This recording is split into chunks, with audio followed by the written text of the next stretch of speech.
সবাইকে শুভ দুপুরের শুভেচ্ছা। এটা হচ্ছে আমাদের সহজ একটি রান্না। যখন অন্য কিছু খেতে মন চাইবে না তখন খুব সহজে এই রান্নাটা আমরা করতে পারি।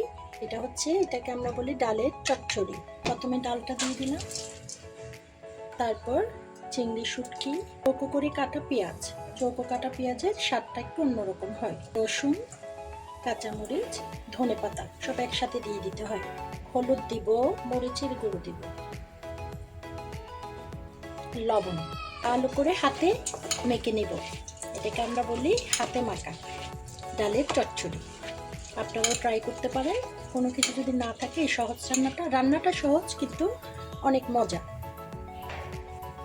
সবশেষে পানি দিয়ে বসিয়ে দিলাম। পানিটা বেশি দিতে হয় না, এগুলো একটু মাখা মাখা করলেই মজা হয়।